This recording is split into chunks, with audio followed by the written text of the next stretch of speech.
With PS Parihar channel में आपका स्वागत है। आइए शुरू करते हैं, देख लेते हैं कि आज के इस वीडियो में विद्यार्थी जीवन से संबंधित कौन कौन सी सूचनाएं हैं। तो वीडियो को जल्दी से लाइक कर दें, शेयर कर दें। जिन छात्रों ने चैनल को अभी भी सब्सक्राइब न किया हो तो जल्दी से सब्सक्राइब कर लें ताकि आप लोगों को इसी प्रकार की ऑथेंटिक अपडेट सबसे पहले मिलती रहे। आगे बढ़ने से पहले एक सूचना है उन विद्यार्थियों को के लिए जो विद्यार्थी बिहार डीएलएड एंट्रेंस एग्जाम की तैयारी कर रहे हैं। वे सभी अभ्यर्थी चक्षु प्रकाशन की इस बेस्ट बुक को ले सकते हैं जिसे आप लोग यहाँ पर देख रहे हैं। बिहार डीएलएड का जो सिलेबस है, जिस प्रकार के प्रश्न पूछे जाते हैं उस हिसाब से ये पुस्तक तैयार की गई है। ये स्टडी गाइड है जिसे आप लोग यहाँ पर देख रहे हैं। इसमें 3000 से ज्यादा बहुविकल्पीय प्रश्न दिए हुए हैं और उनकी पूरी की पूरी विस्तृत व्याख्या भी दी गई है। इसी पुस्तक में आपको 6 शॉर्ट पेपर भी मिल जाएंगे जिससे आप लोगों को अंदाजा लग जाएगा कि पेपर का जो लेवल है वो क्या है, किस तरीके का जो पेपर है वो आता है। वहीं पर यहाँ देख सकते हैं जो सिलेबस दिया है, इसमें सामान्य हिंदी, गणित, विज्ञान, सामाजिक अध्ययन, तार्किक एवं विश्लेषणात्मक क्षमता, सारी की सारी जो चीजें हैं वो कवर की गई हैं। चक्षु प्रकाशन की यह बेस्ट बुक आप लोगों को सभी कॉपी किताबों की दुकानों में मिल जाएगी और अगर आप लोग ऑनलाइन मंगवाना चाहते हैं तो उसकी लिंक मैंने डिस्क्रिप्शन बॉक्स और कमेंट बॉक्स दोनों जगह उपलब्ध करा दी है। अगर आप लोग चाहें तो उससे ऑनलाइन भी मंगवा सकते हैं।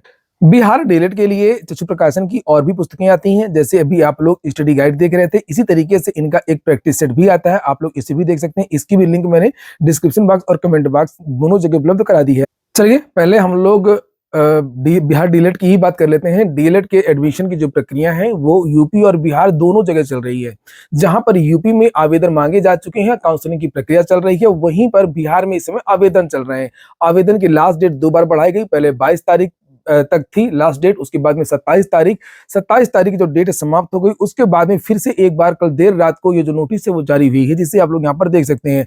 अब सभी विद्यार्थी 5 फरवरी तक आवेदन कर सकते हैं। 5 फरवरी की यहाँ पर डेट पड़ी हुई है। शुल्क जमा करने के लिए लास्ट डेट जो 6 फरवरी है। बिहार में जो डीएलएड में एडमिशन होता है उसके लिए वहां पर प्रवेश परीक्षा होती है, जबकि उत्तर प्रदेश में एकेडमिक के दर पर एडमिशन होता है। उत्तर प्रदेश की अगर हम लोग बात करें तो उत्तर प्रदेश में आज द्वितीय फेज की काउंसलिंग चल रही है और आज संस्थान विकल्प का अंतिम दिन है। यूपी डीएलएड के लिए जिन भी विद्यार्थियों ने आवेदन किया था सभी विद्यार्थियों को बुलाया गया सेकंड फेज की काउंसलिंग में। पहले फेज में रैंक 1 से लेकर के 2,40,000 रैंक तक के विद्यार्थियों को बुलाया गया था। द्वितीय फेज की जो काउंसलिंग हो रही है, जितने भी विद्यार्थियों ने आवेदन किया है सभी विद्यार्थियों को बुलाया गया है।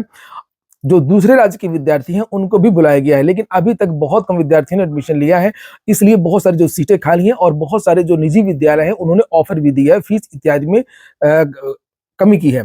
तो इसी तरीके का एक और यहाँ पर संस्थान है, आप लोग यहाँ पर ये देख सकते हैं, सत्यानंद उच्च शिक्षा संस्थान। ये संस्थान लखनऊ में है और इसके 2 कॉलेज हैं। एक कॉलेज है यहाँ पर ये देख सकते हैं सत्यानंद उच्च शिक्षा संस्थान डीएलएड, और एक संस्थान यहाँ पर ये है एसएन उच्च शिक्षा संस्थान।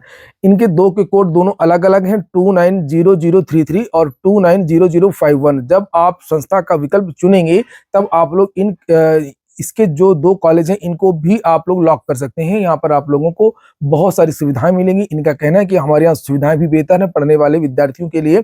यहाँ पर अच्छे शिक्षक हैं, वाईफाई कैंपस है, बहुत सारी चीजें हैं।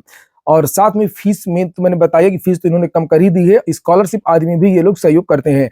इसके लिए इन्होंने एक कॉन्टैक्ट नंबर जारी किया है 7752528711। आप इसके स्क्रीनशॉट भी ले सकते हैं, इन्हें कॉल भी कर सकते हैं, पूछ भी सकते हैं कि आखिरकार अगर हम एडमिशन लेंगे तो हमको किस तरीके की कौन कौन सी सुविधाएं आप देंगे। चलिए बात करते हैं महाकुंभ मेला की। सबसे पहले वो देखिए सभी के लिए जरूरी है, चाहे वो विद्यार्थी हो चाहे वो बुजुर्ग। और यहाँ पर आप देख सकते हैं कि महाकुंभ हादसे में 30 लोगों की मौत पर सीएम ने दिए जांच के आदेश, 25-25 लाख का मुआवजा। वहीं पर कल देर रात को मैंने एक वीडियो बनाया था जिसमें महाकुंभ में जो अव्यवस्थाएं हैं उसको लेकर के आपको जानकारी दी थी और मैंने ये भी बताया था कि महाकुंभ में कौन कौन सी अव्यवस्थाएं हैं और इसका जो कारण है, सबसे प्रमुख कारण वो कौन है। देखिए कारण तो सबसे बड़ा जो प्रमुख कारण है वो उत्तर प्रदेश सरकार ही है, जिसने इस तरीके के अधिकारियों की नियुक्ति की और जिसको पहले से पता भी था कि आखिरकार इतने लोगों को आना है, तो उस तरीके से तैयारियां नहीं की। सरकार ओवर कॉन्फिडेंस में थी। वहीं पर मैं ये बताऊं कि बाकी चीजें तो आप लोग जानते ही हैं कि लोगों को यहाँ पर कितनी ज्यादा परेशानी हो रही है। जितनी चीजें दिखाई जा रही हैं उस तरीके से उनका कोई मतलब भी नहीं है। जो भी दूर दराज के लोग आते हैं उनको बहुत सारी समस्याएं हो रही हैं। लेकिन यहाँ पर मुख्य बात हो रही थी जो विजय किरण आनंद के बारे में मैंने कल की वीडियो में बताया था कि ये अधिकारी जहां जहां पर भी रहा है वहां पर भी इस अधिकारी ने गड़बड़ी की है, हमेशा दाग लगे हैं। और सबसे बड़ी बात ये है कि अगर इस अधिकारी पर दाग लगे हैं तो इसको बार बार उच्च पद पर क्यों नियुक्त किया जाता है, जिम्मेदारी पद पर क्यों नियुक्त किया जाता है। इसका एक काम ऐसा नहीं है जिससे इसको पुरस्कृत किया जाए या इसको बड़ा पद दिया जाए। ऐसे अधिकारियों को हमेशा बाइकआउट करना चाहिए, सरकार को हमेशा किनारे पर बैठाना चाहिए। बहुत सारे ऐसे विभाग हैं जहां पर ये बैठे माला जपते रहेंगे।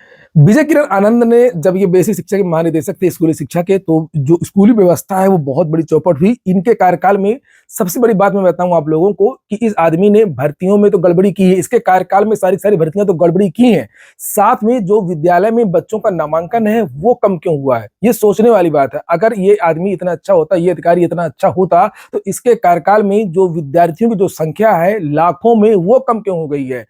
तो ये एक बड़ा सवाल है। भर्तियों में भी इस आदमी ने गड़बड़ी की। जितनी भर्तियां थी, मैंने कल बताया भी था कुछ भर्तियों के नाम, जैसे एडेड जूनियर हाई स्कूल भर्ती आज तक फंसी हुई है। 69,000 शिक्षक भर्ती अर्चन घोटाला का जो विवाद है वो आज भी लंबित है सरकार की, उसमें भी बहुत ज्यादा बदनामी हुई है। इसके अलावा और भी 68,500 शिक्षक भर्ती कट ऑफ का मामला, आनन फानन में इसके फैसले लेना, बहुत सारी मतलब समस्या इस आदमी ने पैदा की है। इसके बारे में एक और खुलासा मैं अभी आपको बताऊं कि ये आदमी पहले वाराणसी का डीएम था और इसके कार्यकाल में वहां पर भी एक बड़ा हादसा हुआ था, तब इसको तत्काल में हटना पड़ा था, सरकार ने इसको हटाया था और वाराणसी में एक भगदड़ हुई थी जिसमें 20-25 लोग मर गए थे। जय गुरु इसके कार्यकाल में जब इसको बनारस का डीएम बनाया गया था, तब एक जय गुरुदेव के नाम से एक मशहूर हैं एक बाबा, उनका नाम है पंकज महाराज, उनका एक सत्संग हो रहा था और ये जो डीएम विजय किरण आनंद थे वहां के, उस समय भी भगदड़ हो गई थी और 25 लोगों की मौत हो गई थी।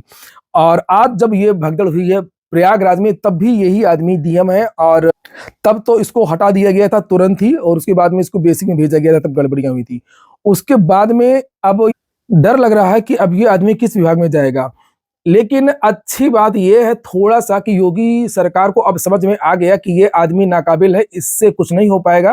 अब योगी सरकार ने 2 पुराने अधिकारियों को भेजा है और ये भी एक अच्छा संयोग है कि कल मैंने ये वीडियो बनाया था और आज इस तरीके की जानकारी दी गई है कि अब जो मेला की कमान है वो आशीष गोयल और भानुचंद्र को अगले 2 स्नान की कमान दी जाएगी।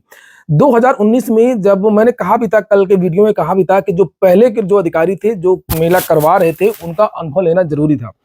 और अब जब 2019 में कुंभ हुआ था, जिससे पहले अर्ध कुंभ कहते थे फिर कुंभ कहा जाने लगा था, उस समय प्रयागराज के जो कमिश्नर आशीष गोयल और डीएम थे भानुचंद्र गोस्वामी, इनका अनुभव लेने के लिए अब तुरंत बुलाया गया। तत्काल प्रयागराज पहुंचने के आदेश दिए हैं योगी सरकार ने। लिखा महाकुंभ के अगले 2 स्नान पर्व की जो कमान है वो अब आशीष गोयल और भानुचंद्र गोस्वामी को सौंपी गई है। दोनों ही 2019 के कुंभ के दौरान सेवाएं दे चुके हैं। आशीष गोयल उस समय मंडलायुक्त थे, भानुचंद्र गोस्वामी पीडीए के उपाध्यक्ष रहते हुए 2019 की सफलता से कराने में उल्लेखनीय इन्होंने योगदान दिया था। तो मैं भी अपने चैनल के माध्यम से ये कहूंगा कि जितने भी लोग हैं, बुजुर्ग हैं, दूर दराज के लोग हैं, महिलाएं हैं या बच्चे हैं, इस तरीके के जो भी लोग हैं, वो जब बड़ा पर्व हो जिस दिन, उस दिन तो नए, जैसे ये मौनी अमावस्या था या इस तरीके के भी, और बसंत पंचमी वाला होना है, शिवरात्रि वाला होना है, तो इस तरीके के जो बड़े स्नान होते हैं उस दिन ये लोग आने से बचें और सरकार भी इस तरीके से दिशा निर्देश दे कि भाई इनमें खतरा हो सकता है, इसलिए आप लोग बचे आने से। बाकी के पूरे दिन जो है वो किसी भी दिन लोग आकर के स्नान कर सकते हैं। अगली जो सूचना है वो टीजीटी पीजीटी को लेकर के है। टीजीटी और पीजीटी परीक्षा के लिए मांगी गई केंद्रों की लिस्ट शिक्षा सेवा चयन आयोग के परीक्षा नियंत्रक ने सभी जिलाधिकारियों को पत्र भेजा था। ये वही पत्र जो मैंने दिखाया था, इनका पत्राचार चल रहा है और बार-बार पर जो है नई तारीखों का ऐलान हो रहा है। उत्तर प्रदेश शिक्षा सेवा चयन आयोग ने सहायक अध्यापक व प्रवक्ता पीजीटी भर्ती के परीक्षा के लिए केंद्र निर्धारण की प्रक्रिया शुरू कर दी है। आयोग के परीक्षा नियंत्रक ने प्रदेश के सभी जिलाधिकारियों को पत्र भेज करके 20 फरवरी तक परीक्षा केंद्रों की लिस्ट और सहमति मांगी है। इस परीक्षा के लिए शासन की ओर से जून 2024 में जारी गाइडलाइन के अनुसार केंद्र निर्धारित किए जाएंगे। ऐसे में स्ववित्त पोषित विद्यालयों को केंद्र नहीं बनाया जाएगा, मतलब प्राइवेट कॉलेजों को, राजकीय और एडेड विद्यालय को ही परीक्षा केंद्र बनाएंगे। टीजीटी पीजीटी परीक्षा पहले 4 और 5 अप्रैल, 11 और 12 अप्रैल को प्रस्तावित है, जो अब मई और जून में होगी।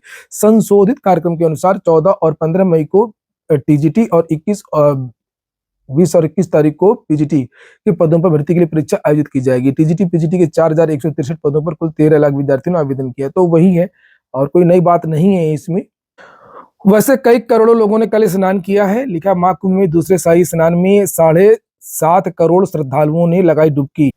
अब आ जाइए पुलिस भर्ती की, बिहार की 11 अभ्यर्थियों समेत 2 दर्जन के खिलाफ एफआईआर दर्ज हुई है। ये देखिए 24 लोगों के खिलाफ। लिखित में 5 को कराया था पास, फिजिकल में मोह है कि जाता नहीं है। पहले ये लोग साल भर का काम करते थे, अब उनसे पैसा कमाने का जो मोह है वो छूट नहीं रहा है। वो भूल चुके हैं कि बायोमेट्रिक होता है, एग्जाम में कैमरा लगा रहता है, बार बार वेरिफिकेशन होता है, लेकिन करवाने वाले भी बेवकूफ और बैठने वाले भी बेवकूफ। तो इन विद्यार्थियों ने लिखित परीक्षा में साल भर को बैठाया था, उसके बाद में डीबी में खुद खुद पहुंच गए थे। बड़ी आसानी से ये सब गिरफ्तार हो गए। डॉक्यूमेंट वेरिफिकेशन में ही अंगूठा मैच नहीं किया, सिग्नेचर मैच नहीं किया, चेहरा मैच नहीं किया और ये गिरफ्तार हो गए हैं। उसके बाद में बताया कि परीक्षा कौन दिया था, उनके खिलाफ भी एफआईआर हुई है। गैंग कौन था, उनके खिलाफ भी एफआईआर हुई है। 24 लोगों के खिलाफ एफआईआर हुई है। लिखा है कि ये पटना हाई स्कूल मैदान में चल रहे सिपाही भर्ती की शारीरिक जांच परीक्षा में पुलिस ने 2 दिनों में 6 फर्जी के भर्तियों को गिरफ्तार किया। इसमें एक ऐसा भर्ती शामिल है जिसने लिखित में 5 अभ्यर्थियों के स्थान पर परीक्षा देकर सफल बनाई थी। एक साल भर ने 5 लोगों की परीक्षाएं दी थी। अब बताइए, इसको लेकर के गर्दनीबाग थाना में 11 फर्जी अभ्यर्थी समेत 2 दर्जन बिचौलिए और स्कॉलरों के खिलाफ, स्कॉलर को वहां बिहार में कहते हैं साल्वर, याद रखिएगा। जैसे अपने यहाँ यूपी में सॉल्वर बोलते हैं और तो बिहार में स्कॉलर बोलते हैं, उत्तर प्रदेश में भर्ती बोलते हैं, वहां पर बहाली बोलते हैं। थोड़ा बहुत इस तरीके का अंतर है। जैसे यहाँ पर सेवा योजन बोलते हैं, वहां पर नियोजन बोलते हैं।